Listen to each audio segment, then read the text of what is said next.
Problem solving using C ఈ పేపర్కి సంబంధించి దీని యొక్క most important questions. Okay, so unit వైజ్గా చెప్తాను, చూడండి జాగ్రత్తగా వినండి. యూనిట్కి 3 క్వశ్చన్స్ చొప్పున టోటల్ మీకు టాప్ 15 క్వశ్చన్స్ చెప్తా. ఇంతకుముందు కూడా ఇంపార్టెంట్ క్వశ్చన్స్ చెప్పాను, కానీ ఈ యూనిట్లో మీకు యూనిట్కి 3 క్వశ్చన్స్ చొప్పున టాప్ 15 ఇంపార్టెంట్ క్వశ్చన్స్ చెప్తాను. చాలా జాగ్రత్తగా వినండి. సో అంటే ఎగ్జామ్ ముందు రోజు ప్రిపరేషన్ స్టార్ట్ చేసిన వాళ్ళు కూడా ఏ క్వశ్చన్స్ చదవాలి. ఓకే, సో ఏ క్వశ్చన్స్ చదువుకుంటే తక్కువ సమయంలో మనం మంచి మార్క్స్ గెయిన్ చేయగలం, ఈజీగా తక్కువ మార్క్స్తో పాస్ అయిపోవచ్చు. Okay, so it means that pass అవ్వడానికి ఏ క్వశ్చన్లు అయితే చదవాలో ఆ క్వశ్చన్స్ ఈ వీడియోలో యూనిట్ వైజ్గా చెప్తాను. చాలా జాగ్రత్తగా ఉండండి. ఫస్ట్ యూనిట్ మీరు చూసుకున్నట్లయితే first question, second question, third question. ఓకేనా, ఫస్ట్ యూనిట్లో మీరు మిస్ చేసుకోకుండా చదవాల్సినటువంటి క్వశ్చన్స్ ఇవి.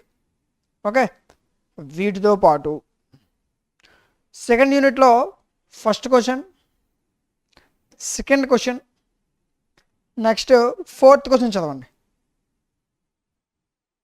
ఓకేనా, ఈ 3 క్వశ్చన్స్ ఎగ్జామ్లో రిపీట్ అవుతున్నాయి. ఇన్ కేస్ మీకు ఇంకా టైం ఉంటే అప్పుడు థర్డ్ క్వశ్చన్ చదవండి. ఓకేనా, ఇది కూడా మీకు ఎగ్జామ్లో నెంబర్ ఆఫ్ టైమ్స్ రిపీట్ అయిన క్వశ్చనే.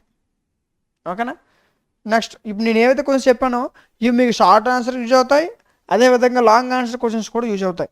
ఓకే, సో ఒకవేళ వీటి క్లాసెస్ చెప్పేటప్పుడు ఇది ఫర్ సపోజ్ ఈ క్వశ్చన్ చెప్పారు, దీన్ని మీరు షార్ట్ ఆన్సర్కి ఇస్తే ఎలా రాయాలి, లాంగ్ ఆన్సర్కి ఇస్తే ఎలా రాయాలి అనేది మీకు దీనికి సంబంధించిన కోర్సులో ప్రొవైడ్ చేస్తారు. ఓకేనా, దాని గురించి కూడా చెప్తాను మీకు. ఓకే, మీరు కష్టపడి స్క్రీన్ షాట్స్ తీసుకోవాల్సిన అవసరం లేదు, ఈ పీడిఎఫ్ ఆల్రెడీ యాప్లో ప్రొవైడ్ చేశాను. థర్డ్ యూనిట్లో ఇవి టాప్ 3. ఓకేనా, సో ఈ క్వశ్చన్స్ చదువుకుంటే సరిపోతుంది. Okay, next unit 4.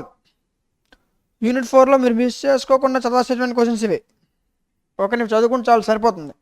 యూనిట్కి టాప్ 3 ఇచ్చాను మీకు. ఓకేనా, సో ఈ 15 క్వశ్చన్స్ చదువుకుంటే ఈజీగా పాస్ అయిపోవచ్చు. ఓకేనా, ఇన్ కేస్ ఇంకేమైనా సబ్జెక్ట్స్ ఒక ఇంపార్టెంట్ క్వశ్చన్స్ ఈ విధంగా మీకు కావాలనుకుంటే వాటి యొక్క నేమ్స్ కామెంట్ సెక్షన్లో తెలియచేయండి, ఖచ్చితంగా వాటిని వీడియో చేయడం జరుగుతుంది. ఓకేనా, సో ఇలాంటి మరిన్ని వీడియోస్ మిస్ అవ్వకుండా ఉండాలంటే మన ఛానల్ సబ్స్క్రైబ్ చేసుకొని పక్కన ఉన్న బెల్ ఐకాన్ ఆన్లో ఉంచుకోండి.